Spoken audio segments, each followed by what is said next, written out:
If I were to look back into my life, the moments that I'm not happy was always when I'm just comparing to my peers and chasing after what they're chasing. After spending 2 years coding things that nobody wanted, I just like, screw this shit. If people come, then I'll be. Do first thing later attitude is way more valuable than experience because you're trying to change something. And experience will make you execute the exact same status quo. If someone were to try to build what we have done with Sotravel, they would need like 40 people. There's no benefits to standing on the side of AI is not that good. AI cannot do this. Because if you're right, your life stays the same. But what if you're wrong? Hi, I'm Eric, host of the So and Scale podcast, where we interview entrepreneurs, innovators, and pioneers to tell their unfiltered stories for you to become a better business operator. If you like, please subscribe on YouTube and follow it in your favorite podcasting app, as that would help the podcast tremendously. Today, our guest is Larry Lee. Larry is based in Singapore and is the founder and CEO of Sotravel, an adventure travel community that connects folks for adventures like diving in the Philippines, skiing in the French Alps, or trekking the Sahara Desert. In less than 2 years, Sotravel has facilitated trips across 30 countries, hitting 3 million in gross merchandise value, or GMV. He was a scholar at Nanyang Technological University, studying computer science, having interned at places like TikTok and Grab. In this episode, we cover how he turned his side hustle into a full-time venture upon getting laid off, product development and customer discovery, how to build a community around your product, building a 40-person company with just 10 people, how he builds an AI-first approach to company building, and so much more. I had lots of fun with Larry in this conversation, so I hope you enjoy it and take away useful lessons and advice for yourself. With that, I present to you Larry Lee. Yeah, we technically started Sotravel 2022 November. That's when we first posted like TikToks. Right? Okay. But our first trip actually started in 2023 April. Yeah. Okay. So since our first trip, we have been running for about 1.5 years. That's the origin. Our numbers have been growing steadily. Internally, me and my team are targeting a 3x growth every year. In GMV? Or, okay. Right. So GMV is like your revenue, right? So for us, because we are like a booking platform, Yeah. so GMV is like gross merchandise value or gross booking value. Yeah. That's the absolute value a customer will pay. But of course, a big percentage of it goes to our local partner who is sourced for all the activities, book all the rooms and stuff, right? Okay. So it's a huge cost in that sense. And so that's the GMV, which is inflated. After the GMV, then comes the revenue, which is the slice of the pie that we take. Yeah. And afterwards, we will split up that revenue into things like marketing costs, employees costs, etc. Okay. Yeah, then we have profits. That's Alright. how we look at our system. GMV wise, we hit 500k GMV very, very early on, just because of how large the ticket size of travel is, right? If you Yeah. book a ski trip, one person is easily like $1,000 plus, right?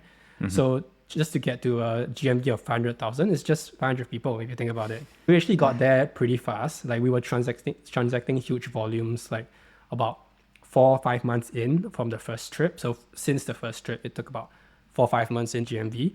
And I think by December that same year in 2023, we probably crossed the 1 million GMV mark. And now we are projected to do about 3 million plus GMV this year. Yeah, our goal is to multiply by 3 every year. GMV is very inflated, right? When I talk about GMV, people think that's revenue, but it's different. Although you can technically see it as revenue, depending on how you look at it. But I think we'll be fooling ourselves if we call that revenue. Yeah. Because I think the margins are super low if you take GMV to be revenue, but if you take your own revenue figure to be that's revenue, a lot then higher. Because we are ultimately a online travel agency, and therefore we don't have a lot of overhead costs in terms of major accommodations, buying stuff. How big is the team currently? We actually grew quite a bit. We grew 10 times. Okay. We went from 1 person to 10 people. We are around 10 people now. Okay. 6 months ago, it was about 3 people. 3 people initially, then 2 dropped off, and it was left with me to run it for almost a year. Then I put in 2 new co-founders, and like that for a while before we started hiring additional help. Okay. So the full picture. How many countries or trips have you hosted? I'm not counting the countries. I think it's around 30 now. Nice. Basically, we're trying to cement a solid trip for each country. For example, China, what are the 5 best trips that we can do? Because you can do thousands there, but we don't want so many since We are doing like group trips. Booking volume to date is I think around 3,000. I'm not staring at the numbers every day, although I should. So you have 200 to 300 trips, hosted people to around 30 countries. You have a team of 10 all in the past 2 years. So what's the ambition? Like, do you hope to make a world-changing Startup, world-dominating venture-backed startup, or go to Bali and chill? Wow, if you ask me this at different points in my life, I will give you different answers. Okay. And you know, when Sotravel started, my first goal for it was like, if this can generate $10,000 in profits, I will be like done. I'll be happy, right? Like that's enough. Because that's kind of where I saw Sotravel to be. I didn't really think it was very scalable. And yeah, I was happy not to do my full-time job and do this instead. But as you grow and hit 10,000, you realize that most of that goes to, like at that stage of earning $10,000 in profits, you're still doing a lot of work just to keep that 10,000, like way more than you would do working at a company. So then post shift, right? And you're like, this is way too much work for $10,000. I'm not going to do this. I need, like, say, to grow this company by another 5 times so that I can hire people to do the things that I don't want to do. So yeah, that has kind of been like the mindset change. I wanted this to be a side project, just enough income for me to do it full time. One person cannot wear all hats when running a company. I jump between wanting to do this as a venture back versus not. There needs to be a compelling reason to do a venture back startup, right? And it should be more than just because you think it's cool, right? Because it looks like glamorous on TV or something. Yeah. And if you look at like investors, what are they saying about venture back? A lot of them are telling you not to do it because the odds of you succeeding in a venture back case is way, way lower. Like the expected returns, right, is way lower than doing a SME, like a small business or a medium-sized business. And that has to be taken into account, right? Because do you want to shoot for the moon, or are you happy with lesser, right? Yeah. And for me, I'm a very contented person. Oh. I don't really need, I'm a very simple person. I don't need a lot of money. It was never, starting Sotravel or starting like companies. What drives me is not like trying to make more and more money. What drives you, yeah? What drives me is like just passion, like just fun, Okay. like satisfying my curiosity. Like I was like, what is it like to start a business? What's it like to start a travel agency? Like why Chan Brother can attract so much customers? I want to fight them just for fun. And I just do it. Now I'm actually fighting them. Like, okay, then I will try something else. So it was really just a bit of looking at how the world works and thinking, would it be better if I do it this way? I don't want to go on Chan Brother trips, but I would want to go on these trips. And no one's doing that, then why not? So it's really just curiosity and fun. To answer your question, venture back or SME, again, you need a very strong, compelling, not just reason, but also business model and opportunity. Venture back requires you to grow like 1,000 times. You want to be hitting 300 to 500 mil of annual recurring revenue. Exactly. Like, you need to be global, pouring resources up front. All your money comes, you're at the mercy of the investors who are just passing you the money because your company at the current stage will not be generating enough revenue to support you, which is where all the runway things come into play, right? Yeah, Chan Brothers, Expedition, companies in Singapore, they're not really venture backed as well. So I'm not sure, maybe one day, but I guess... I doubt so. But for now, I think what I'm hearing is you're slanting more towards SME. Like, so not a definitive, but I think that's why I said it depends on the business and the opportunity that comes, right? Okay. Because there are a few potential business models that's in the pipelines that I foresee. One has to be venture backed. 2 has reasons to be venture backed. Just like an example, if you look at McDonald's, they're not just a restaurant company, they're a franchise model. To have that kind of franchise operations, you need a lot of capital. If we were to go down a similar route, then it justifies the rationale to go to investors and say that I need more money so I can execute this with the potential outcome of a lot more. So there is considerations. We're going back and forth, but I think if the right investor comes to our door and knock on our door, we would probably say... Very interesting. You're looking at it from the investor knocking on your door rather than the other way around. I think that's often thought people usually knock on investors' door, but I think... it sounds privileged, but not that we won't knock on investors' door, we do. Like, I do like speak to investors here and there, but it's also waiting for the right time and right person to present themselves, right? I'm guessing you've done a lot of trips. Do you ever get sick of traveling? Yes and no. I still love traveling. It's one of the times where you turn off your brain, relax, and it's like meditation. Yeah. I get sick of planning travels and hosting. Sometimes I get tired. It's tiring to take care of so many people, right? Because like, essentially it's a job, like a hosting trip with 100 people, moving people around, getting events set up. It's a job. That part is definitely tiring. I'm actually the travel planner. Even planning for my family and friends gets tiring already. I can't imagine how it's like to plan for like hundreds, thousands of people. But honestly, it's better than doing it for family. At least they won't complain. Your family will be like, why are we doing this? Friends will just be like, or like, in this case, customers, they saw the itinerary, they know what they're signing up for. Yeah. Versus your family, which is like, what are we doing here? Yeah. So I think it's slightly better. Yeah. And moving on to starting SoTravel, take me back to your exchange days. You had your first ski trip during exchange days in the French Alps. Yeah. Could more about how it led to the Great Singapore Ski Trip, or maybe the first Right. trip. Which how was did you? great. Yeah, the Great Singapore How do you do Ski that? Trip. Yeah. I think essentially the biggest awakening or experience I had was I went there to ski, but I was doing my exchange, so I was surrounded by like non-Singaporeans, non-Asians for a long time, and that trip was held by Singaporean uni community, right? So when I went there and I saw so many Singaporean faces, I was genuinely quite happy right? I was genuinely quite like, okay, this is my crowd. And I was making friends. When I signed up, just wanted to try skiing in the French Alps. That's it, right?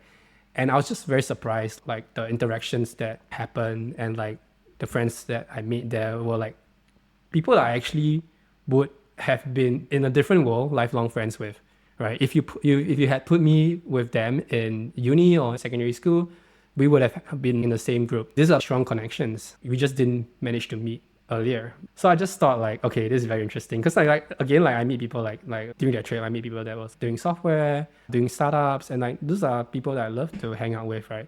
Overall, I was shocked by how valuable the friendships were. Yeah, I remember going on my first few ski trips, snowboarding trips in Canada. I actually went for one organized by a Singaporean community in Toronto. Okay. You as well. Yeah, okay. But I didn't meet anyone. How come? I was just snowboarding. Snowboarding. I just got a cheap tickets with my friend. Okay. I just went with him. At least I had one guy there. But we didn't stay, spend a few days. That's on you because like if you look at the signs of friendship, it takes 2 days or 48 hours to form strong connections. With 3 hours is acquaintance, 24 hours is somewhat friends. Yeah. Oh. And that's why like traveling and making friends is such like synonymous thing, right? Because you actually are forced to be together for 3-4 days.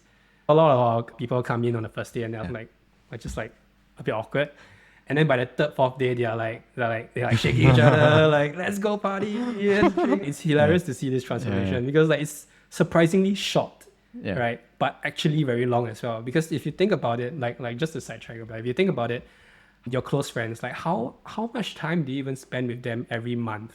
Maybe a couple of hours. But if you're on a trip with someone, you literally like have 12 hours in the day and then the next day 12 hours again. So that's a really long time just like interacting with a single person, right? So I think that's kind of the interesting part of how social and travel comes together. Yeah. You went on to work at Indeed for a few months. You're thinking about this ski trip. Yeah, I was. How did that lead to your first trip? So even before I joined the company, I already started to put some videos out. Because the moment I came back from my exchange, I was like, I need this again. I'm like, I want to fly back there just to do this again. And I could have done it myself with my close group of friends. But what kind of videos were you putting out? It's just like memes. So it's informative. Oh, sign up. How much is it? How many days? What will you get? Stuff like that. And some blew up. So that helped a lot with sign up. Early days, we put a Google form out, let them put their interest. And I reached out one by one. Hey, you want to join, etc., etc. And then a lot of people obviously said, then I changed my mind. With that process, we got almost 100 people, which was solid. That was how the first trip started. That happened in April. That first trip was April. I graduated in December. I worked for a couple of months. Then the tech recession thing happened, so I was laid off, and I was like, screw it, let's go for this trip since it's upcoming.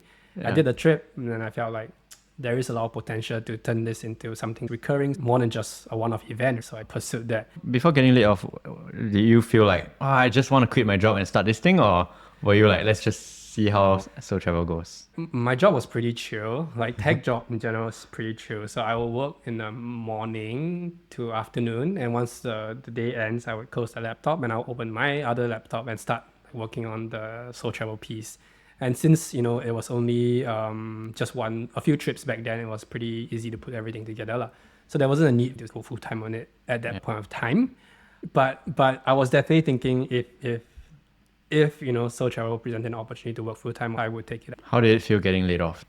Oh, I mean, you make it sound very exciting, like, oh, I get laid off and then I work on my startup, right? this goes back to my uni days where I was doing internships with Grab, TikTok, and a few other companies. I was doing software engineering internships. Early on, I was excited, doing like a Grab internship, working for such a big company and like deploying code into their system. That was really exciting, right?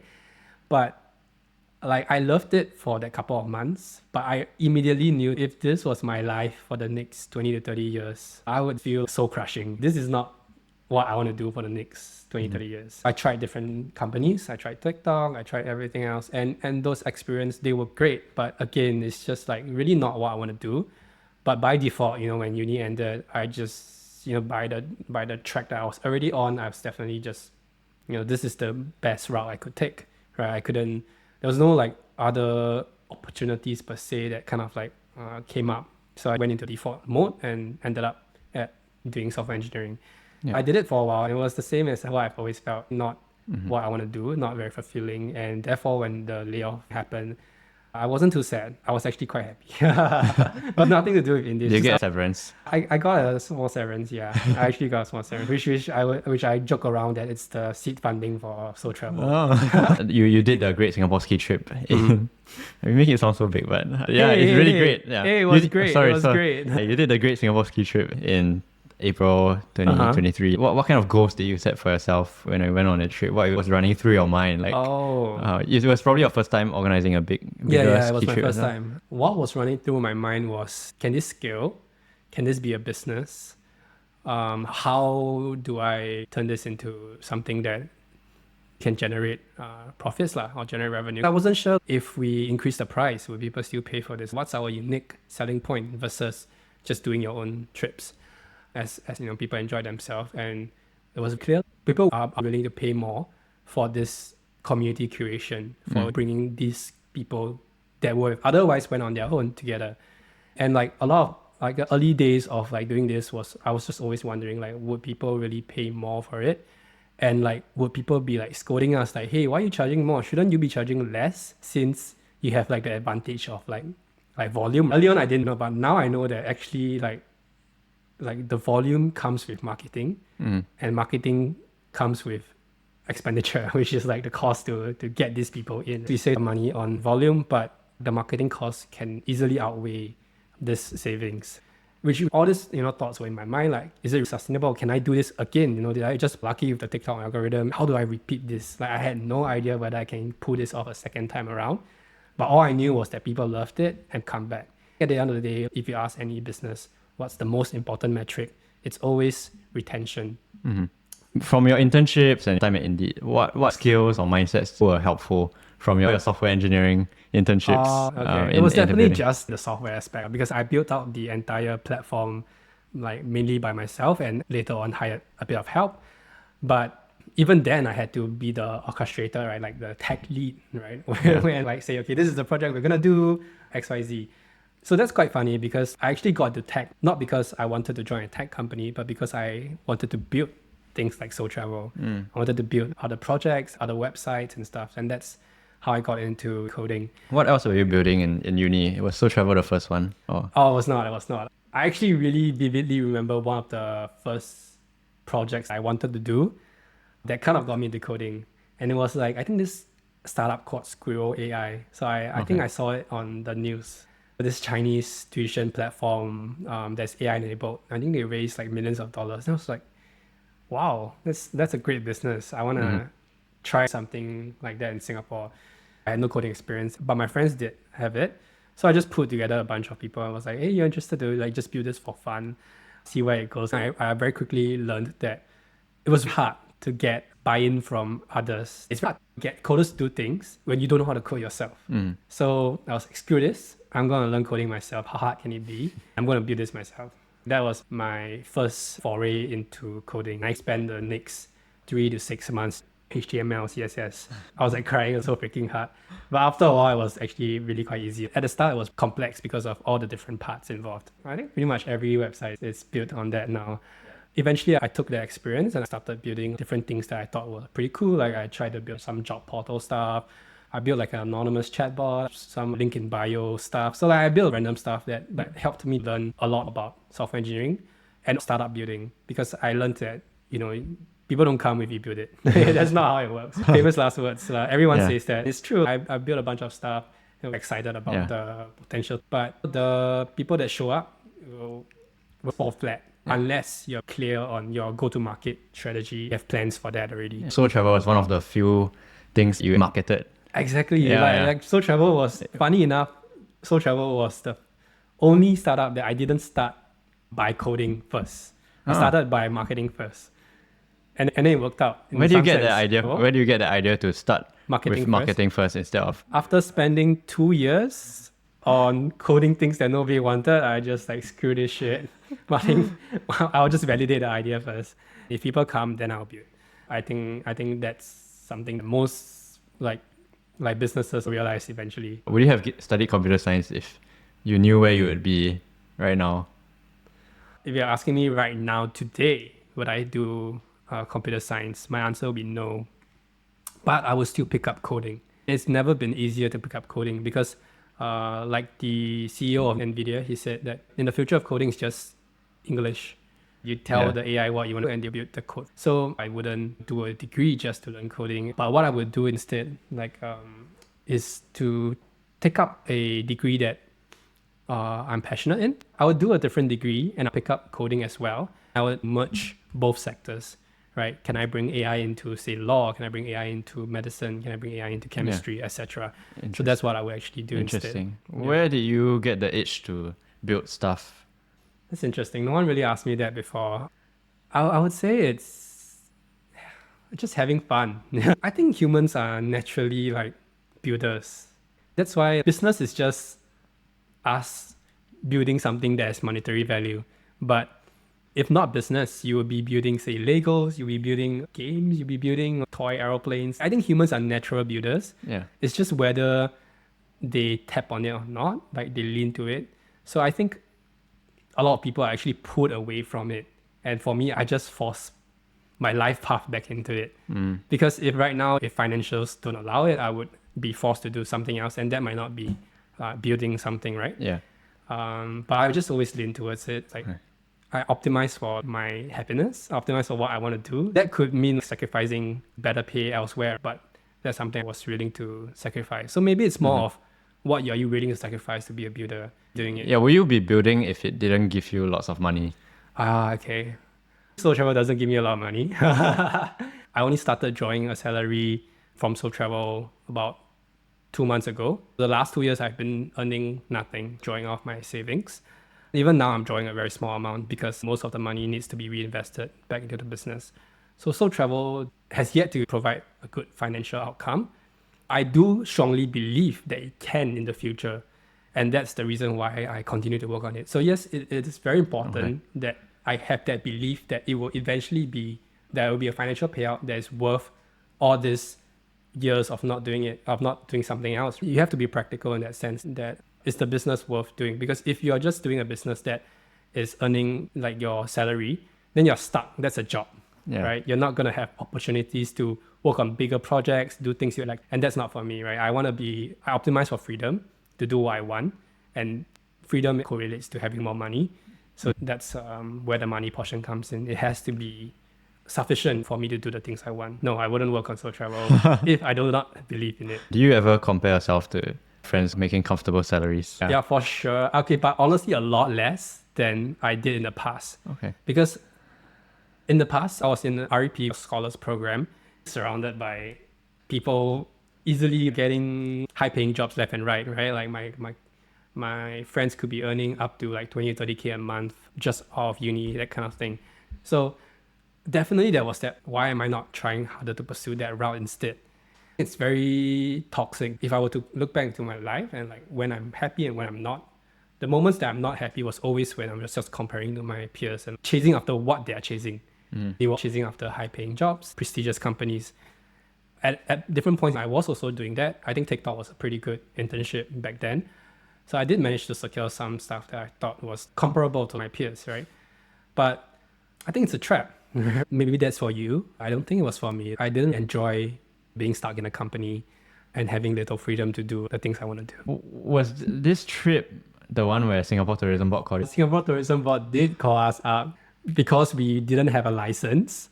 But that was because our marketing was so good that landed in their hands. We were marketing it, as mentioned, right? We were putting TikTok videos out, and the views were like hundreds of thousands at one point for some of our videos. And we had no license, and you need a license to run a travel agency in Singapore to sell any travel product, which technically we were not selling anything back then. They paid directly to the local provider. So technically I didn't have to get the license, but then I was very restricted. I'll not be able to set up the website, and I'll not be able to provide other services. You had to put up 100K in paid up capital, right? That's the regulation. How do you get that money? Yeah. 100K is a lot of money. I looked in my bank account. I was like, maybe I can cover like at that point of time, probably half. I could probably put in half of my and that would probably have been my entire net worth at that point, because I hadn't started working yet. But if I had for 1 year, then I would probably have that capital at least. So it was a bit of a tricky situation. Like it's a lot of money, but not a lot of money, that kind of situation. But I think I did what any rational people would do, because the money was not like, it was not to kind of like sell away, right? It was not to like invest into anything. You have this safety net to help customers pay back their whatever losses. So I think that pitch, I just took that to some of my friends and family. Eventually, my uncle, businessman, he resonated, and he was supportive in the sense that he said like, I will just do the entire thing for you. I just support you and let you run with it. But he owned 100% of the company. How do you structure the deal? So it's actually just a loan. It was a generous loan, a very kind loan, and he didn't ask for anything. But I did tell him that down the line, if we have shares and stuff, we will include him. But he doesn't need it. He's happy just to support. I was very lucky. Yeah. So that's how I got the money to put down.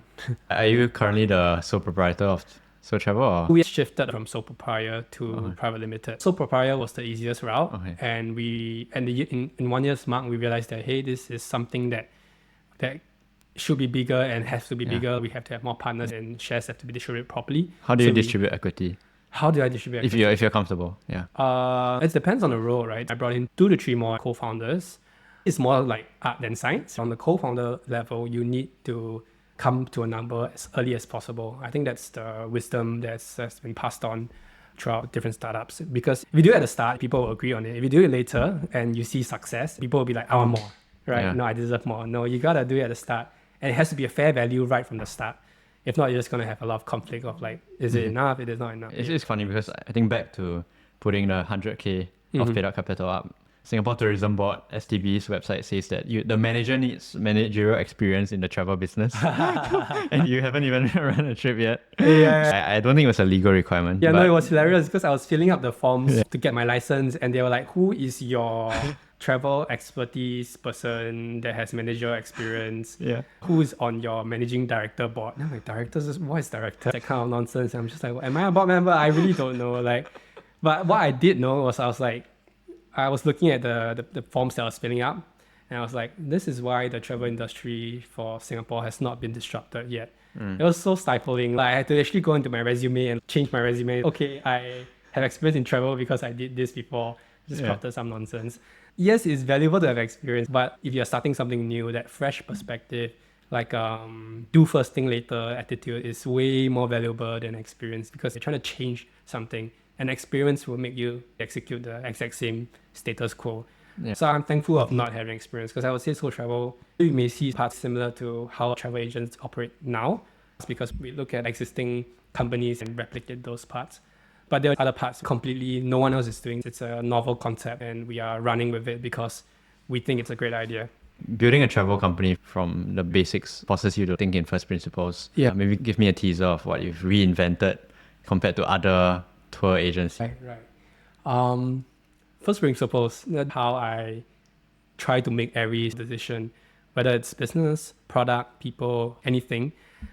Essentially, what it means, go back to the basics. If your problem is X, what is the root cause? Like, that's essentially trying to think from first principles. And one funny one, when Sotravel started, people were saying, are you sure people will go on this? Who the heck would want to sign up for a trip with strangers that could potentially be killers, right? Murderers or stuff like that. That's the popular and very spreadable news that could dissuade you from this. But what's first principles in this sense? First principles is that more than 99.9999% are decent to good people. It's just that 0. something percent that gets sensationalized on the news, murderers, etc. So the odds of you actually meeting someone like that would be so low. Okay, that's one. So first principles basically what hardly happen / never happen. And then at the very most, you can put guardrails in place. And like you can avoid bad scenario by having our local partner, make sure that all the safety measures are done well, right? So it can be avoided. So that's one thing. So like instead of saying, no, I'm not going to do this because people are bad, go with the truth. 99% of people are actually good and people that you can actually be friends with and you can hang out with and have fun with. And you start there. Another one is why would they want to try with strangers? This business model will not work. Then how does Chan Brothers work? Why can Chan Brothers get a bus full of 40 uncle and aunties on it? No one complains, no one bat an eyes. But when we do it, they're like, oh my God, it's so scary, so revolutionary. No, it's not. It's a business model that already exists. And First Principles tells you that group tours exist, group tours work. Why? Because it's convenient. There's a pro in having other people share the experience with you. You save costs on the bus or the hotel. So that's like First Principles. So, if I had like just considered other people's opinions of like, oh, this won't work because of XYZ, then we wouldn't have continued by conviction on first principles. This is the facts. Having like just like eyeballing that conviction and rolling with it. I think that's very important. I think on your first premise of strangers traveling with each other, not wanting to get killed, you also have ratings or descriptions of this person's favorite. Like, I like to go to here, or I've been on this trip. Like reducing the barrier for people to meet others, right? Because something we saw was, actually we didn't show it last time. We only did it once you book a trip. Then you can share a bit about yourself, so that reduces the anxiety of meeting someone. But we realized that people were posting really funny stuff. Like they were showing really cool stuff. We let them show off their pictures. We let them show off some fun facts. And it was very funny to the point that I was like, let's just show this to people that haven't even booked a trip yet. Did it help the performance? It did. Yeah. So we also implement tracking of, I think this falls under product. Analytics. Yeah, product analytics. Yeah. How many people checked out the group eventually goes on to make a booking is significantly higher than the others are. Okay, and I guess, like Airbnb, whether a stranger will be willing to stay in. I think that's a very similar experience that you had. Honestly, when I was starting Sotravel, I read into Airbnb a lot because I was like, how did they overcome this problem of like trust and safety? How did they get people to agree to stay in a complete stranger house? And I think I took some learnings from there and put it into Sotravel. Yeah. You were a team of 3 co-founders and some interns at the beginning, right? How do you manage the dev process at the beginning? How do you split the roles as an early stage? Back then, we had myself and 1 software intern. And now we have myself and 1 full-time software engineer. So even until now, it's just a size. Our software team is a size of 2, like me and someone else. So there isn't a lot of managing. This is the product direction we need to pursue for the next few months. Lay out the requirements and what is needed to build, and we'll start working on it. I actually don't touch the app side of things. I mainly focus on the website and backend. And the app side, I always have someone else doing it. If you look at the app, about 50% of it is just the website infused into it. It's a wrapper, is it? It's half the wrapper. That reduces a lot of work for us, as well as like increases iteration speed. Because as a startup, your main advantage is speed, right? And if you have to change multiple times on Apple and afterwards Android and websites, take forever to make small changes. When do you start to build an app? When do you decide? You began you started as a Google form, website, and then you had a website, form, and then how did that evolve into an app? Yeah, it has to be very need based, right? It's funny, we fell into the what's cool, what's fun based thing before we even landed on the need based thing. So before the current Sotravel app, we were building an app for fun. We had this opportunity to work with a bunch of NUS students, and their project was to build an app. And they just came to us and say, we'll build whatever you want. So we're just like, okay, we got this free resource. Then we just came up with some random ideas like, during the trip, we will share events through the app. You can track your friends, see where they are. So when you ski, you can find them. Those kind of stuff. Yeah. Those kind of gimmicky stuff that we thought, maybe people will use. And then during the trip itself, like we were convincing people, hey, try, post the event. And after the trip, and I was like, screw this app. It sucks. And I didn't touch it for a while. And then I was thinking, I was just running with the website. I hated the app. We didn't really use the app at all, actually. We were using a mix of Telegram. I started to pour a lot of Telegram. I started to like create a group for each trip, right? Every trip has a group chat. Then afterwards, I still had to create another group to info dump into that group, share that link, and like, hey, yeah, you check out, it's meals included, check out this link, check out that link. Oh, wait, your group chat down, sorry, this is your group chat. Yeah. That kind of shit. And then at one point, I became a group chat coordinator. I was just like, yeah, this is the information. And someone would just keep asking questions that I already answered. And I was like, screw this. Let's bring back the app and let's build our own chat in the app. Because like Telegram, you need on like history and stuff like that. So if you join late, maybe you don't get the full context and stuff. Yeah. So we built a new app, we built a new chat. Let's info dump everything into one consolidated place. So the moment you enter the app, you have what time should you meet at the airport, what's the accounts, everything should be on the app. And then we don't have this whole mess of nonsense going on, information scattered everywhere. It came from my personal need. Yeah. And the need of the consumer. And funny enough, a lot of people were pushing me away from setting up an app. And I'm like, no, screw you. Even if you don't want to use it, I'll die on this hill. I will build it, or I will stop doing Sotravel because I'm not going to be a Telegram coordinator. Looking at the messages, trying to help solve the problem. That was not scalable. So we moved everything to the app. And funny enough, like one of the main feature was the chat, right? It's difficult to build chat, right? It was difficult, but we managed to get it working, right? Because we don't need like a whole professional chat, right? Because we just need so it's very clear to break down. It's important to break down the needs of the product. Is it meant to be scalable and handle thousands and millions of messages, or is this app something that just helps people to connect pre-trip and have sufficient way to ask questions, and during the trip itself they could just create Telegram and whatever, right? That afterwards not my problem, right? So it was the latter. We didn't have to over optimize on that. And funny enough, like when the app came out, my intern back then was building this app, right? Because this was the native thing. And he was like, no one's going to use this. And then when we launched it, someone posted, let's just use Telegram instead. Then they posted a Telegram link. Then he was like, see, no one's going to use it. And I was just like, this is exactly the use case of the chat. What are you talking about? It's good. They want to create a chat for us, and everyone goes into that Telegram chat. Go ahead, that's the use case, and it's been a solid platform for us to disseminate information. Along the way, like people, even your own engineers will tell you, no, it's useless, but you need to, I would say, like know what you're building, have the correct ICP, right? Ideal customer profile, customer use case. Once you're sure of it, roll with it. We're just going to take a short break because I wanted to thank you for staying till here. If you like what you've been hearing, please subscribe on YouTube and follow it in your favorite podcasting app, and even share it with your friends.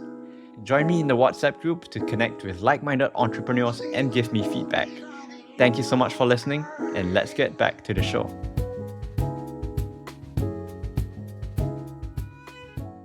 Do you ever feel like running Sotravel was a Tarpit idea when YC started mentioning Tarpit? It's like consumer, it's fun. No, I didn't think Sotravel was a Tarpit. But along the ways, there were features I thought were great ideas that were Tarpit. For example, what I just talked about, the ski tracking thing, that was a Tarpit. We spent like a month on it. That was a month wasted. Yeah, so I think over time, we recognize it's Tarpit, but you never have the full data point. You have to approach it from a MVP standpoint, right? Like minimum viable product, which is that even if someone tells you it's a Tarpit, I can say it's a Tarpit to something that you want to do today, but it doesn't mean you shouldn't do it. And I could give you all the reasons that it's a Tarpit and it's a bad idea. But I think on your end, it is your duty to come up with the MVP, that minimum viable product that you want to test out that will give you conviction that this is not a Tarpit. Yeah. So taking that approach is like, even when we build features, we just like think about what is the thing that I can push out in the next 3 days that I can collect data on, and then, determine whether I should continue to pursue this or not. Or is there a point of like, you feel like you validated the MVP? Oh, okay. So this was like almost life-changing moment for me. It was actually two, in the first ski trip as well as the somewhat like second ski trip. This was like, so conviction was like that, first ski trip, a little bit. And by the second ski trip, we went like that. And it was the same thing because it was not just retention, it was, I will freaking come back again. You better make sure this is here next year, kind of conviction from like people that were traveling with us. The first one was sharing with my friend. I will be back here. You better make sure it's back. I was okay. I was like, okay, I got some conviction there. Yeah. Second one was like, I'm gonna tell all my friends about this. Give me the link right now. I'm gonna share it. Like because he had so much fun, and I just like, holy shit! Like this is what you need for a successful B2C business, right? You need people to tell their friends about it. If not, your marketing is just going to be skyrocket because you acquire one customer and they will never come back or they'll never bring their friends. Yeah. So for me, like knowing that people, one, will come back and two, will bring their friends was just like, okay, this is serious. I'm going to start doing this properly. Because even a year in, I would say I wasn't really doing this 100%. It was like 90%. Yeah. But afterwards, I was like, okay, I'm going on it. What brings people back apart from just doing, they could organize their own ski trips, right? But what do your fans like about what you are delivering? Right. It's actually two things. It's not that easy to organize your own ski trip. Don't make it sound so easy. It's really not. Maybe it's easy if you like it a lot. But for me, I don't even like to plan my own ski trip. Sometimes I have to do it for my friends because it's just like a private thing. It's tiring. You need to track the Google Maps, everything. Ski trips are not easy to plan. So people that are like myself, lazier, that just want everything done for them, they will definitely value in this. And the second one is the ability to meet new people, right? Why not just bring that friend group into a whole new friend group and then you just get to meet new people at the same time. Yeah. And you still get to vibe with your friend. I think that creates extra conversations, right? Like you get to talk to someone else, you come back and like, hey, you know, this person is like a pilot. And then you meet people of different skill level. Maybe all your friends are beginners and like in this community, you have experts that can show you the jumps. There's this element that really draws people in. Community building is a big part of Sotravel, right? It is. I think you're like the face of the company. I try not to be. I try to push Nick. People see Nick and they're like, oh, you're the Sotravel guy. What do you learn about engaging community, right? With your social media channels, more than 10K followers for most of the... For me, it's being authentic. I think that's number one because people will talk about you. I mean, I screw up here and there.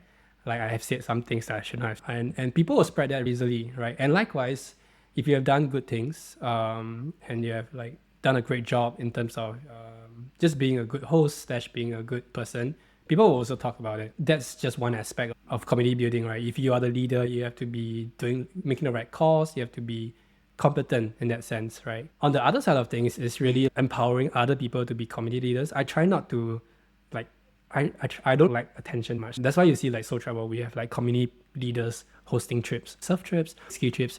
That's not me. If it's just me, it's a dictatorship. It's not a community. It's just me like, hey, come follow me, right? No, it's follow them. Yeah. They are great. I ski with them. Love their energy and everything. Follow them. And they become our leaders. They become our new champion.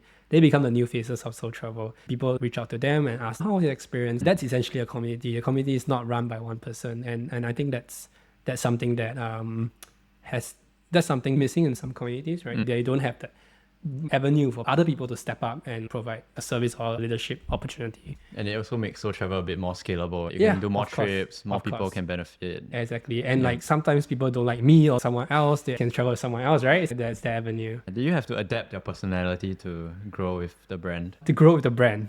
Grow with the company? Like growing with the company.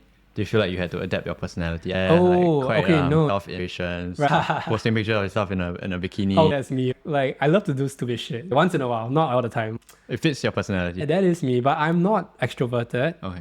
I don't actually naturally feel like I'm very good at leading like a pack of people, to follow me to somewhere.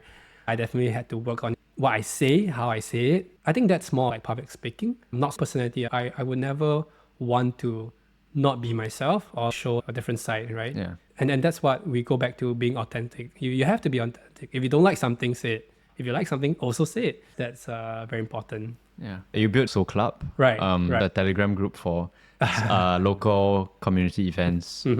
What led to this new thing? The idea was simple.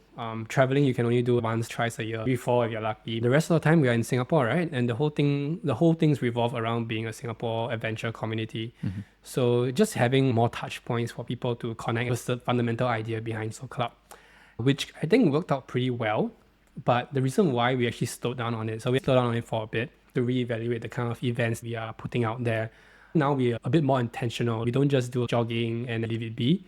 I think now we're more like events. Okay, do you want to do, we do like So Cafe, we do like So in Love, right? It's just a fun thing. So we pushed a bit more on the curated events. And something next that's coming up that I'm really looking forward to is food. So what we're going to do is like, gonna say like, hey, like those people that went to Rinjani on August or something, you're team A.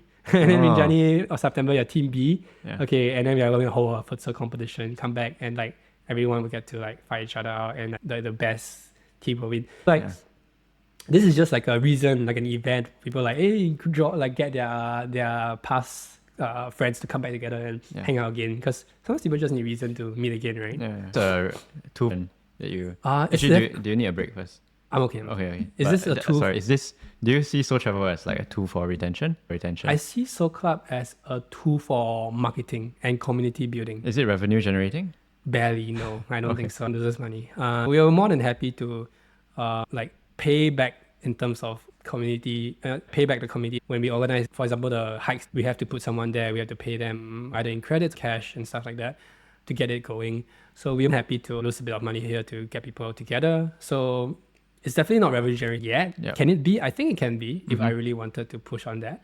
But not yet, because we just want to focus on making the business sustainable. Everything else is just us having fun and doing what we ourselves would want to see happen if I wasn't running this company. If I joined Sotravel as a customer and you told me there's a futsal competition, I would sign up and come back immediately. Just following our own wants that's the important factor when building a company. And it sounds like the community aspect is strong in Sotravel. You mentioned how it might be dangerous to view customers as friends. Do you feel that has helped your business? It was more of like, get real. Stop living in fairy tale. You're not building this just for yourself. Stop putting your interests first, because that's not what a business. Start looking at what your customers are looking out for, what they want, and be the best option. Don't give them a chance to do something else, right? That shift, let's be real. Humans want the best deal, the best product, the best value. Can your company actually bring the best value? What do you think has been most helpful in building a product? Talking to customers, like, super important. What was helpful in talking to customers? I guess you're with them every single day. Do you kind of do discovery, discovery? Sure. I can actually not during shut. Yeah, trip, like, I do. Yeah. Unfortunately, probably I do. like 24/7 or something. Yeah, unfortunately, I would much rather not think about it. But as they talk, naturally, I just like, oh, is this something we can do? One fun one I could share was casual chat with my friends. We're talking about going to Africa together. But that didn't even come up. I was talking to my friend about traveling, and I told him that I'm most likely going to Africa next year for fun. And then he unexpectedly said that he wants to join us. So I didn't know that he was keen. If not, I would have asked him, right? So I just immediately jumped to like, could this be a feature on Sotravel? If I indicated my interest on Sotravel, my friends could see that, oh, he's interested, I'm also interested. Then we can spark that hey, let's go together kind of situation. And that will really, that's great on two ends. So you get to connect with your friend that wants to go. So like, and I wasn't trying to look for it. It's just like, it kind of makes sense. You try it? Not yet, okay. but it's in the pipeline and we will 100% try it out. That's really interesting. Is there any kind of tactics you use when you are like... Data is the biggest one. I guess customer support as well. Okay. I was shocked when people will actually tell you what they want. We have a customer support telegram and they would just be like, this is so unclear, or this is like not good, like this feature got bugged. We take all that and look at it from the angle of what are they actually asking for. Right. You cannot take it at face value. Sometimes they might tell you, if it's like the concept of if you ask a customer what they wanted 100 years ago, they will say a faster horse, not a car. So you have to take what they ask for and using your own experience and product knowledge, productize that into the actual product that would solve their need. Because if I actually followed them, I would have not build an app chat, which we now know is very useful. Because all I was saying, please stay on Telegram. I just want to use Telegram. But is that what they want? Or do they want a all-in-one like place that all their things are at? And I think they wanted the latter. So you have your customer support, data. What kind of things are you tracking? Tracking clicks, what are they purchasing, interest of the trips, pretty much what a normal website would track. There are very good analytics solutions for that. For example, just a shout out to like PostHawk. Right, POST. You could just plug in some pixels like your website and they would start tracking available information. Right. Some things we realized was people were spending a lot of time on people's profile. Like we are a travel page, why are they spending so much time on people's profile? So we're like, okay, fine, let's bump up the profile. Let's make the profile even better. So we showed like what are the past trips they have been on, right? Let's make that a bit better. Let's add pictures and stuff to it. So that at least, like if people are staring at the profile, they can see like, oh, they might get sidetracked. So it's important to know what your customers are doing so you can build features for that case. Yeah, that's very interesting. I know you mentioned looking at analytics, product, customer support. Any other things you do when developing new trips or features? So we start with trips. Trips wise, we are playing the catch-up game because like there are so many good trips in this whole world. Like only recently did we manage to launch like Yunnan and Mongolia. It's just like, it may seem like a while, but it's only been like a couple of months and we're still playing catch up on like all the stuff we want to do.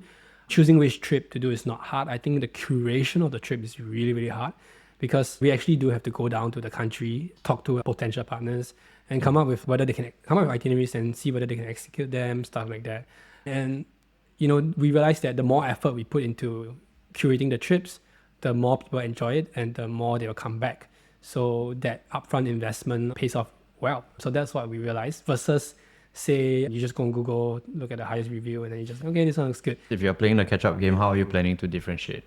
You're just trying to steal market share. There's two things. Yeah. We are already naturally differentiated in the fact that from the community standpoint, because you're going to click a trip today, firstly, you have no idea who you're going with. It could be a 6-year-old boy, it could be an 80-year-old uncle, or it could be you don't know, you have no idea.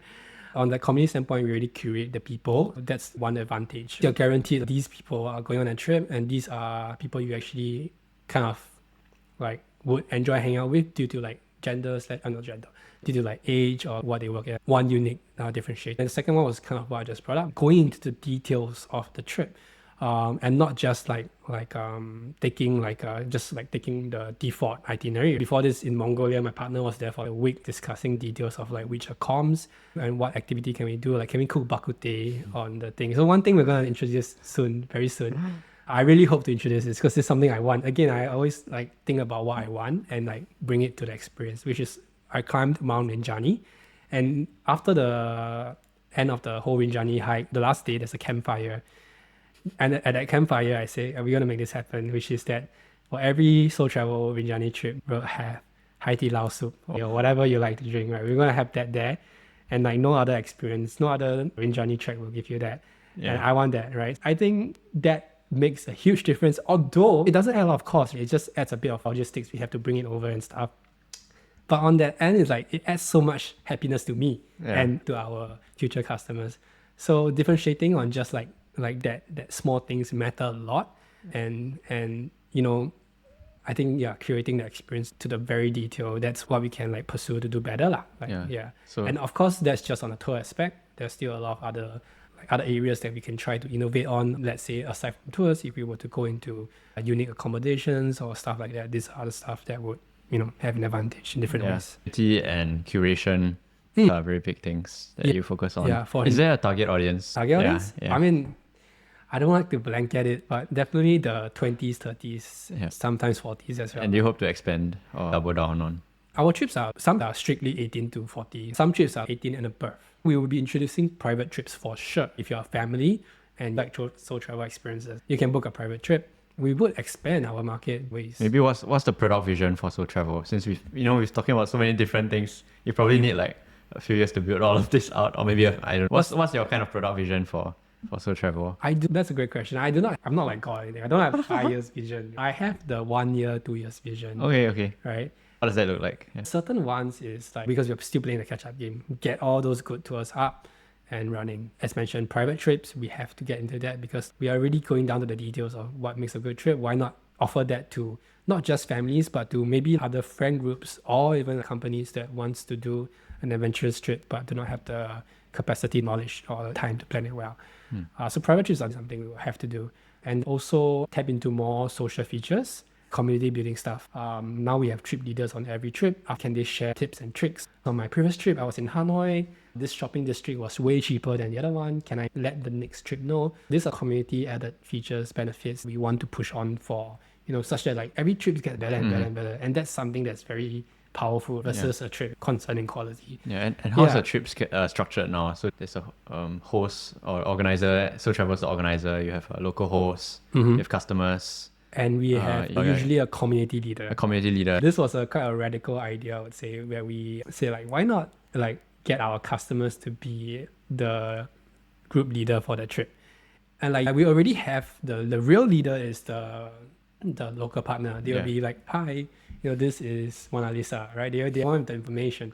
But when the leader is asleep or when the leader has like went back to his, comms or whatever, and now you're in the hotel with the group, who becomes the leader, right? Who is the leader of that social group? That was always lacking at the start. And we realized we need to force it up.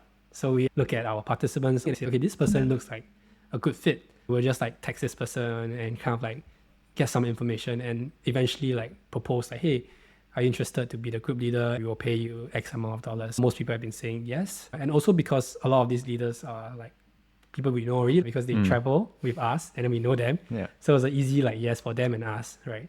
Yeah. So over time, we want to scale. Sooner or later, we have a lot of trips where we don't even know who is the leaders. But because they have been on other trips, and then there's a review system where participants say, this person is fun, amazing, kind.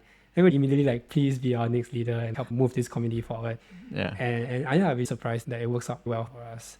Are there any instances where so many people on a trip, things mess up and like, travel is not binary. they're always going to be arguments or like arguments, drama. So I don't know. Arguments, drama. It's pretty mild. If you go to school every day, do you see drama? There's so many people there, right? Is there drama? It's all right. No, I don't think drama happens too often. Itinerary changes, or maybe we ran out of hot water, for example. All these things can happen very easily, very frequently. And at the end of the day, it's just having very good service recovery on our end to make sure that the participants are okay.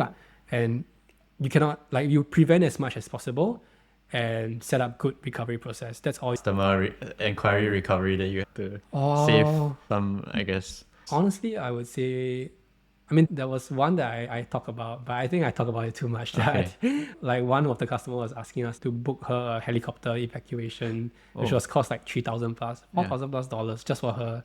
I thought that was quite ridiculous. That was the craziest one. But everything else that comes to our table, usually like the request, right? It's usually not too out of the world. Like it's usually fair. For example, if there was a screw up and this activity didn't happen, they might come back and say, hey, can you refund us amount for this activity so we can do something else? Yeah. It's a fair request, and we were like, yeah, we will do a fair action on that. So many things are unpredictable. How do you think about de-risking your trips when it comes to providing, safety or insurance for like weather, all these kind of things? I thought about that. But I think we were still a small company. Over time, there's only so much we can do, like getting people to buy their travel insurance. We have automated messages like, happy for your insurance. But we cannot buy insurance for them, right? Or because we don't have the capacity nor the firepower to do so. But you see like Airbnb, now they have like air cover. Because and they only introduced this like a couple of years ago versus how long they've been here. So over time, yes, but not right now. I think right now we do the best in terms of educating as well as choosing the right partners that are adaptable and having just a good team to do any recovery if required. For example, if the trip is high risk, like a hiking trip, then we will definitely want to de-risk in the sense that we ask the customer, are you fit for it? What's your timing? These kind of things. These are some ways we de-risk because we don't want the wrong customer to join the wrong trip. Right? I mean, snowboarding. So many of my friends are getting injured. They were getting injured. That's why on their travel trips. Insurance. I injure myself and travel insurance covers it. Snowboarding is dangerous, but still fun to say no. What's the craziest trick? Probably just like 360. I haven't done any flips yet because I'm scared of breaking my neck. That's why you have helmets. Okay. Back to product and UI UX. I mean, Sotravel looks like Airbnb on many fronts. For sure. You mentioned you were inspired. And is there any other things on UI UX that you learned looking at the best companies and what worked for Sotravel? UI UX is not difficult. Actually, if you look at how people design things these days, right? These days, there's even AI. Designers first take all the requirements, then search for comparables and all the existing travel companies and kind of see what's good, what's working for them. Because like, why do all that work, right? Like these companies, they've already done it and it's clearly working for them. It's clear, it's concise. People understand the flow very well. So why disrupt that? I looked at how Airbnb, right? See a house, click on it, more details. Next page, check out. That's it. I was like, okay, that's the kind of simplicity I want. I do not want more than 3 pages when it comes to like checking out. And that's something I hold true to even like today when things are getting more complicated. We need to collect more data. And we need to collect their emails and stuff. How do we do that in the most resistant free way? Because we don't want them to fill up the form and then screw this. So like we hide some of the form part behind after they purchase. And then we will ask them to fill up a local form. If you look at other bigger companies, they don't have that UI UX. So like, I'm very sure if they were to just do a tweak, they will probably like improve conversion by like 20 to 30%. But they're not doing that because they're just too slow or don't care enough. They have enough customers. So don't innovate too much on your UI UX. Yeah, basically. But I mean, so we started with the Airbnb model, like UI UX. Now we have horizontal scrolling and stuff just to fit our needs because the Airbnb one, as we scale and have more and more trips, the Airbnb design doesn't really fit into our requirements. It's too hard to just scroll. So we actually rebuilt it a bit. So just rebuild it when you need, just follow the requirements. I've Yeah. actually been to the checkout page a few times. Oh, But he really managed to get you. Damn, we gotta have the still checking out this trip. Come back now for a 5% discount. Are you aware of Brian Chesky's new management mode, like founder mode? Oh yeah, I've heard of I it. think even last year he was mentioning, he was actually sharing this. He didn't really coin the term yet back then, but he talked about loneliness being something that was important to be worked on. Did you catch on that? Definitely. I think he mentioned, yeah, if you look back at Airbnb, I mean, I was a fan of Airbnb's business, right? If you look back, when he first started Airbnb, it was a couch surfing platform, right? Yeah.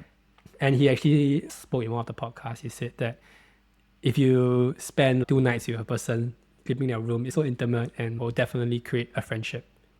And I realized that's somewhat the same as Sotravel. But instead of a host and a person, you're just spending time with like two participants spending time together in a room, right? Yeah. So I resonated a lot with that loneliness thing and how he wanted to solve it. Yeah, I think the question was, what's something that you believe in that most people don't? And then he said that loneliness was a big one. And I immediately thought of social. I think that was earlier what last was year. lonely big one? It was a big problem that he thinks is that needs to be solved. Yeah, Then I was for thinking, sure. then I was looking at the UX of Sotravel. Did Larry catch on to this? I might have. It might have been a data point somewhere. Yeah. I agree. I definitely agree because like when you look at businesses, you really want to be solving the fundamental needs of there's wants and needs, and actually like human connection, it's a need. It's not a want.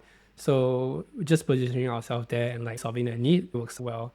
Just like eating is a need, and that's why there are so many restaurants. Yeah. Human connection is a need. It was a great place to put ourselves Is into. there a greater need that you see your customers have other than just wanting to travel? I see travel as like an escape. Yeah. My friends and I, we just travel so that we can escape the corporate hustle, so we can have some time away. Yeah, and I would say yes, and the need is therapy. No, but for real, like for me, right, like snowboarding is my therapy because when I snowboard, like my mind is empty.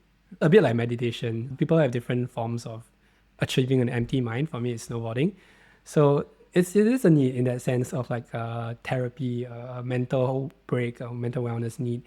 Aside from the social, aside from the adrenaline. Do you think community-centered travel could be the norm in the future? No, for sure, community travel is going to be a big one because just like what we talk about in terms of the loneliness epidemic, right? We're going down a route of like less and less physical FaceTime with people. Like, I clearly remember like my last day of university, it was supposed to be a real life presentation. And then the prof just said, you know what, let's just turn it into a Zoom call on the last day of my university where I was hoping to like say goodbye to some friends. Ouch. So into I was just like, you know what, we really need like a avenue outside work, outside of school that can actually like provide a physical space to connect. So Do you have a graduation ceremony? I did have a graduation ceremony, but it was just a short. Adventure tourism is not like completely new. You have more established ones that earn up to like hundreds of millions. You have those newer ones which earn like tens of millions in terms of revenue. I'm not sure how they count it. And that's because are usually really large ticket. But how have you been managing pricing in terms of, delivering more value yet trying to keep it low cost to make it a more scalable or feasible business? So low cost, I mean, not to pat myself on the back or anything, but I think if someone were to try to build what we have done with Sotravel, they would need like 40 people, right? Like the biggest cost is usually employees and then like marketing. Like, these are usually the two biggest costs. So on the employees end, we are very lean, right? We only have 10 people. And the reason for that is not because we cannot hire more, but we don't want to. We value automation over hiring. For example, we could bring a role and then we say like, okay, this is your role. Check the website, do this, do this, do this, do this, and make sure that the promotions are okay, blah, blah, blah. And that itself is a role. But I'm like, screw that. I'm going to automate it. I'm going to like turn that into like just an automation feature and it works without that person there.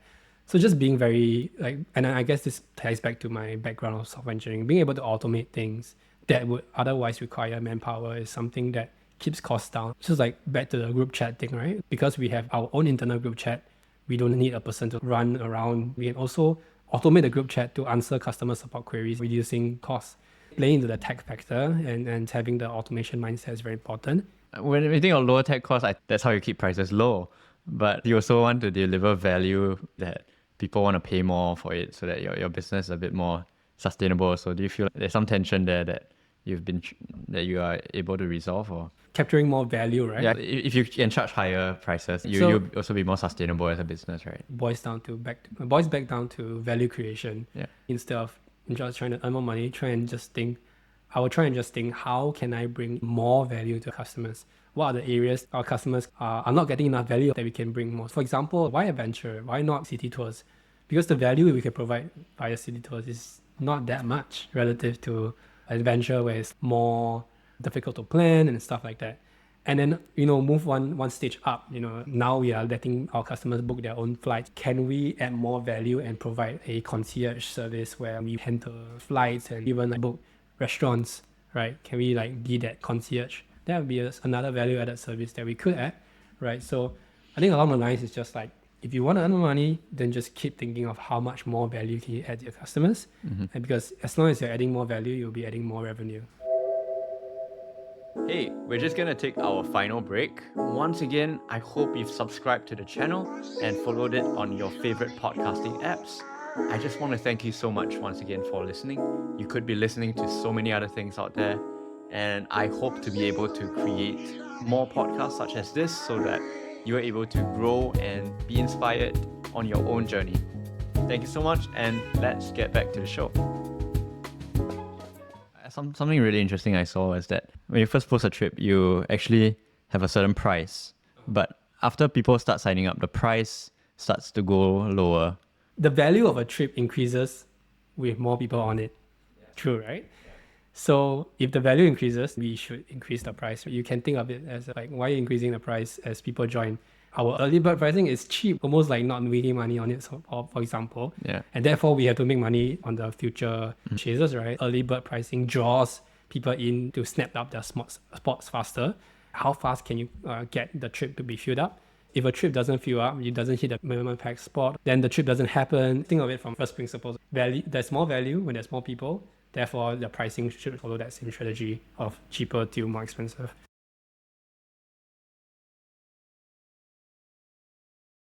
You actually lost a few founding team members. What do you learn from losing a few co-founders? I think what I learned was you need to really not lie to yourself. Is this person really a good fit for this business? Everyone has a calling, right? A passion. Your business might not be that one. We are in the travel space.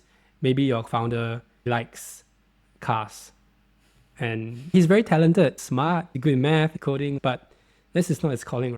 Are you going to lie to yourself that, hey, just get him in first and make him fall in love with the thing? Or you'll be so much better off just having someone that's already passionate about the business you want to build, right? I think what I learned is just being a lot more selective. And I think this goes through not just to founders, not just to finding partners, but to hiring, right? You just have to be very, very, very selective because it's easier to hire someone than it is to let someone go. And hiring the wrong person will slow you down a lot. And I hired so many wrong people. I brought them in and they left in a few months. Not because the business is bad, but it's just because this is not what they want to do. There's not a risk appetite. It's just not the right fit. So just making sure you have the right person. How do you know you're the right person? You just got to talk to as many potential people as possible. I really didn't do that enough. I just trusted a friend that says, this person is great. Okay, sure, let's do it. Or maybe my data point was just one person, right, out of the amount of people I could have actually interviewed, for example.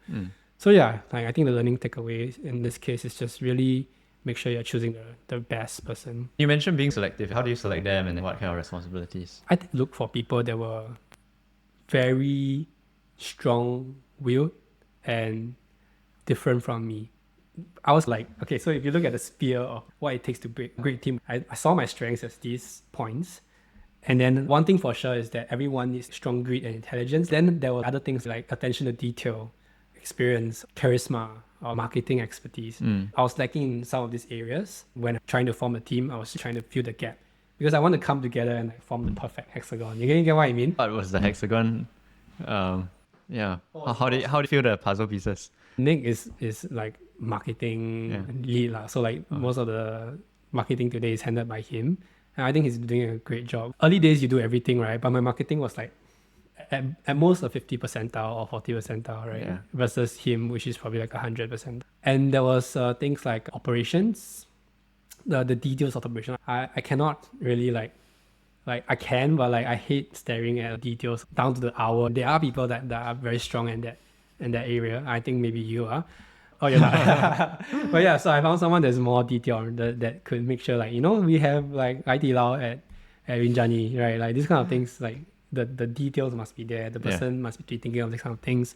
So yeah, I was looking for those for different parts of the company lah. There are other adventure travel companies out there, like Seek Sophie, The Right Side, your Beyond Expedition, Scott, G Adventures. Like how do you see yourself playing in the adventure travel space?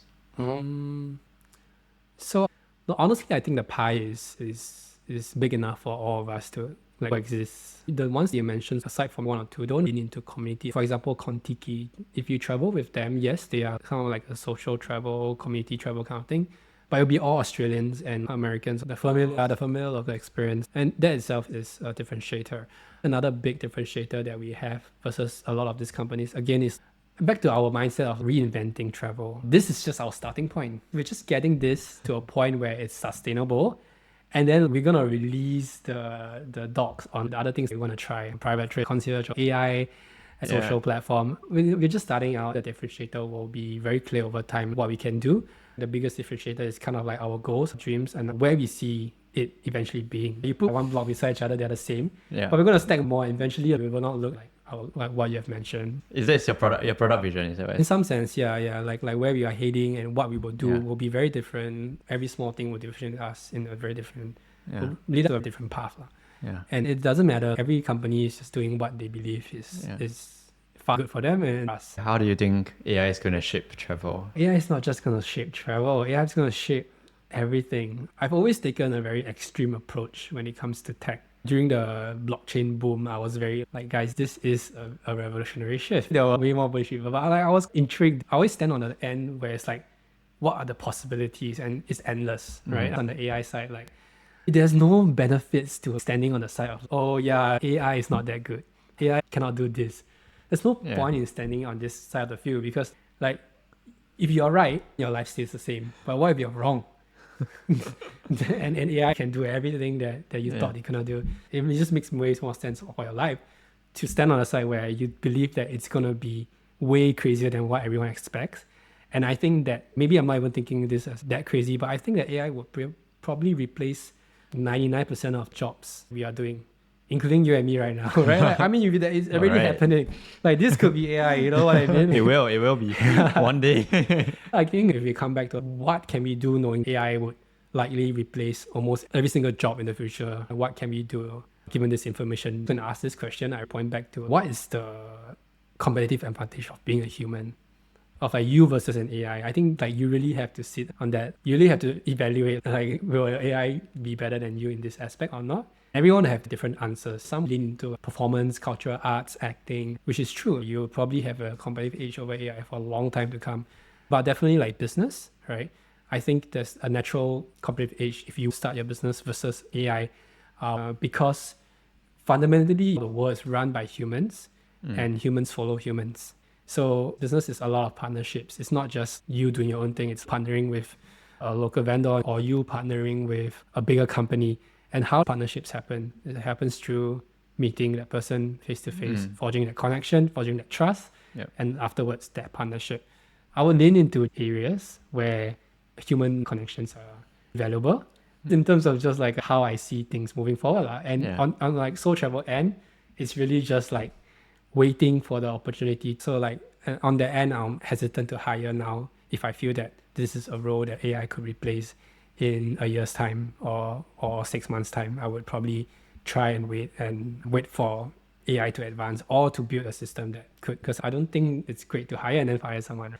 So I think bigger companies will have to definitely watch out in the sense that they might be carrying a lot of baggages. Twitter fired 90%, no comms, things are still running well. This will happen across a lot of companies as we move forward. Yeah, I think the best startups are going to be the ones that utilize AI tools out there.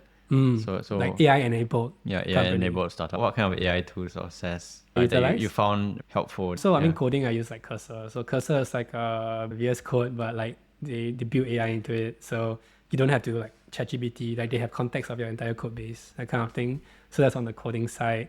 I think in general, like on top of ChatGPT, there's like Claude, there's like different models, and you could also use those. But ChatGPT works for 99% of the use case. So I think it's not just like the tools, right? But kind of like encouraging your employees and your whoever to use it. That's a big part because like I could very well say that hey, it's not original, don't do it. Like you will have like do it yourself. But I'm like, no, have you explored the AI option yet? And that culture. I think Reid Hoffman, founder of LinkedIn, was also saying how in the future workers or employees are going to be judged by how well they use AI and how well they can prompt. You mentioned entrepreneurship might be a viable career path because humans might be needed there. What other advice do you have for people who are worried that AI is gonna take their jobs? How should we prepare for that future? Well, just what you said, right? Be the orchestrator of AI. Put yourself in a position where you're orchestrating the AIs instead of like a role where AI could replace. Fundamentally, we're living in a human society and humans need trust other humans and just be the one that decides what the AI are doing. I think you'll be good.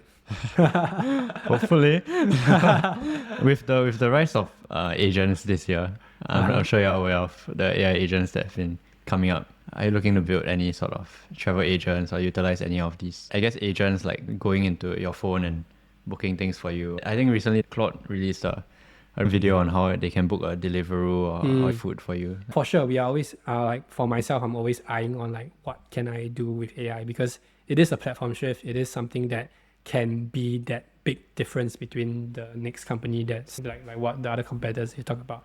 They're not utilizing it in a certain way or something like that. Yeah. So for sure, we will invest a lot of time and resources there. Have any thoughts on what the future of travel looks like? Not just Sotravel, but like really the future of travel with AI enabled world. I think travel will become a lot easier. Imagine a concierge in everyone's pocket. Along the lines of like now, let's say we are planning a trip right now. You want to go skiing, we're going to go France. Okay, what you want to do, how many days? And then like, because AI, like the glass, the watch is hearing us and everything. And then the AI are just like, hey Larry, this is the plan for your ski trip for March that you mentioned. Do you want me to go ahead and book this?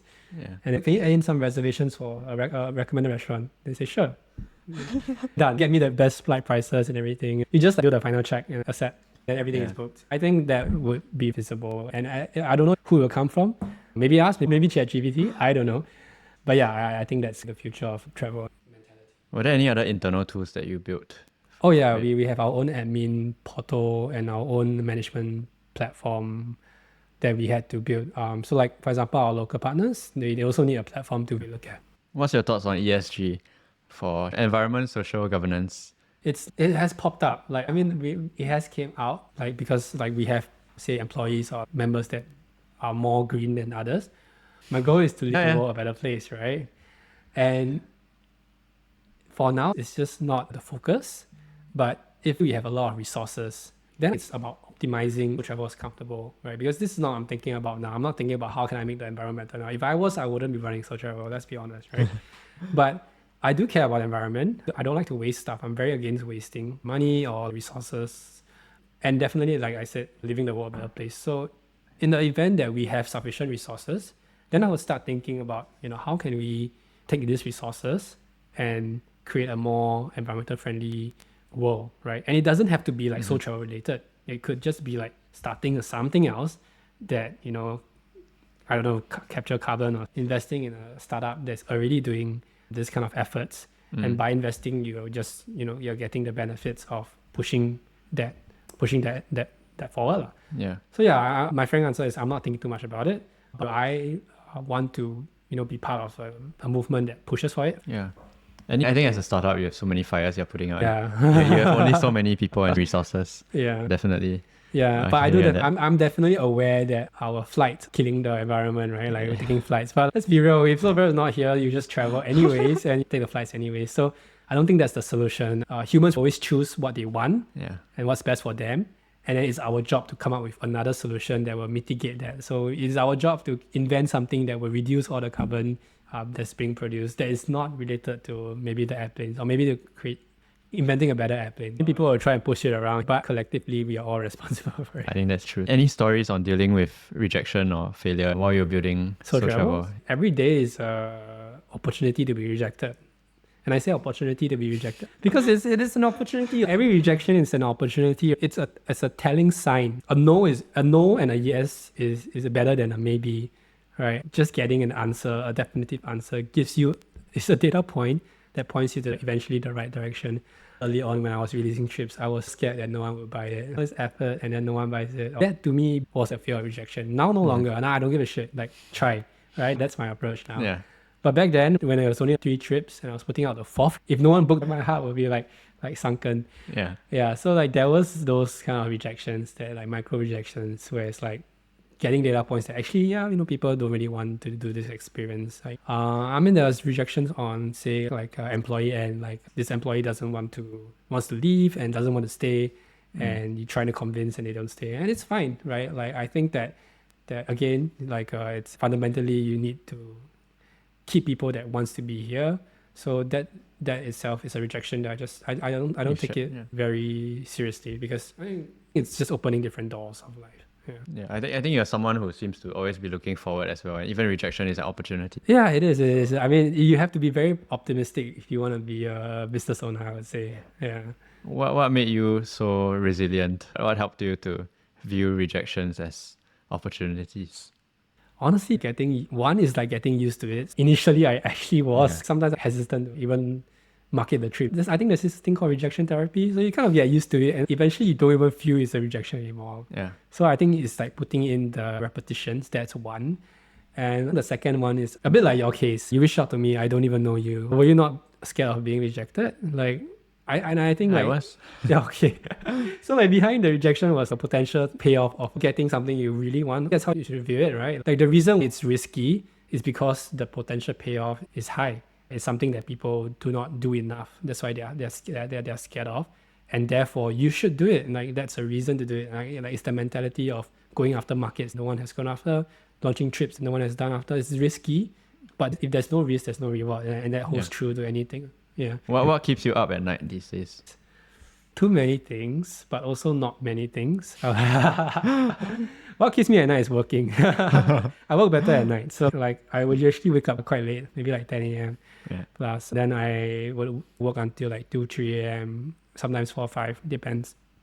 So what keeps me at night is actually just working. What stresses me out is definitely employee retention, growth, like new initiatives, and as the company get bigger, we take more risks, right? We put down more deposits and sign more agreements. Then definitely those stuff are like on my mind. But I think it's good to compartmentalize. Whatever is most important, I will just throw in the notebook or something. Once it's there, I try not to think about it and I tackle it when it comes around again.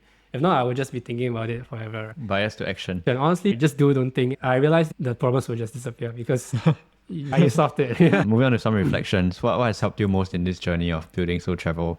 Friends, mentors? Yeah, my team, of course. I can't do this without the team. Aside from the obvious, which is the team, the internet is a big one. Even before Sotravel started, I spent a lot of time looking at YC videos or podcasts from famous business people of sorts.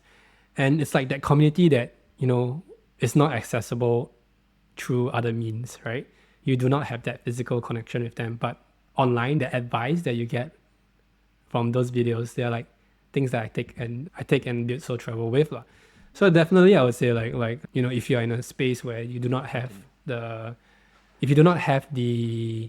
right community or you do not have the right friends going online to have that resource is the big one, not just for me but for anyone else. So like what I learned is like if you're interested in being friends with more startup people, more people like yourself, then just do the things you want to do the things first and think about the network later. Just build a startup and then naturally the startup person will be like, oh, that's cool. Let me come and talk to you. You need to have that shared experience, that shared trauma or that sort of thing to build a community with new people.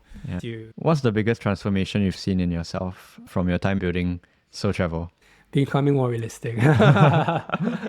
Identifying problems and solutions better than before. Early days of uni, I was just building whatever I thought was a good idea. But now I actually, can validate the idea, can actually think of like actually put myself in like various shoes, like having the empathy.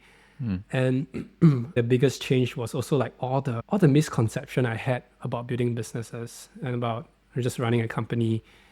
They were all shaken in some sense. Initially, I was like, "Oh, you're not going to spend money on advertising. That's silly. Like that's so stupid." Some are very against paid ads. But if your business model works for paid ads, why not? And I think that's part of it, right? Calling yourself stupid, unlearning things that you have learned. Yeah. So yeah, for me, a lot of growth was just, challenging my previous assumptions.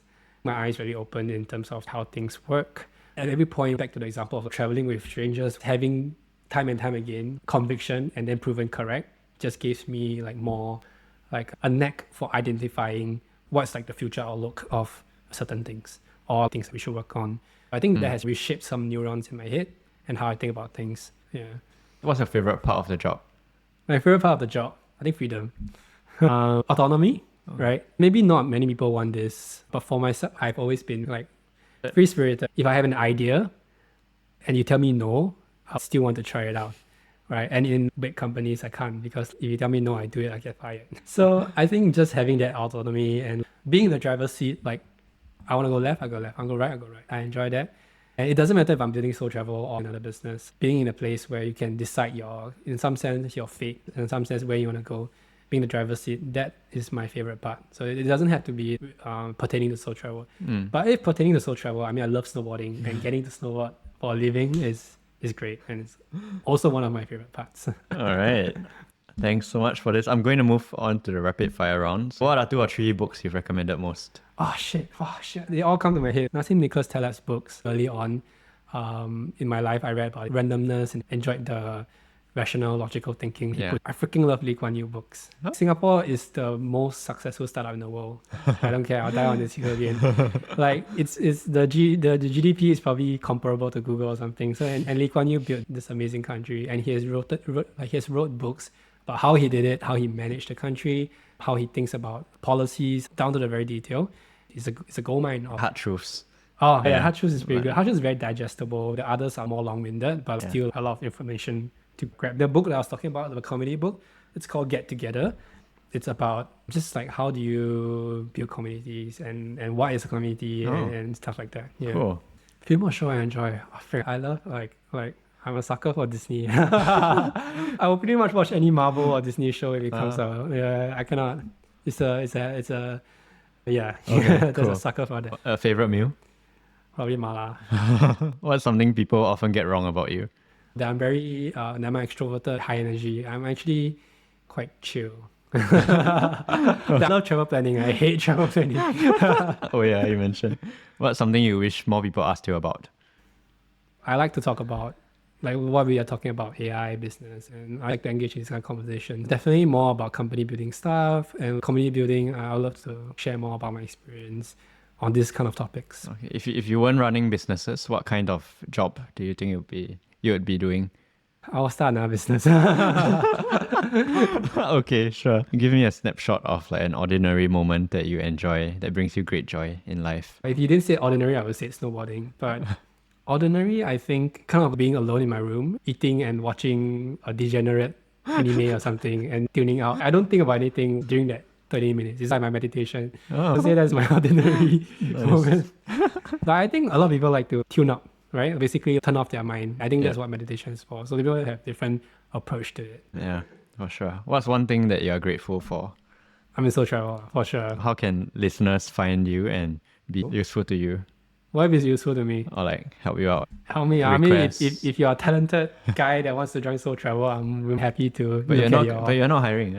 We're not hiring, but we will hire whoever fits. We have open roles, but we're not in a rush to fill them, and we are always open to hiring, like to bring in like someone that's talented. Like that's always an open door, like regardless of hiring or not. So for sure, yeah. And they can find me on Sotravel Trips. They can find me on Instagram. Yeah, they can find me easily.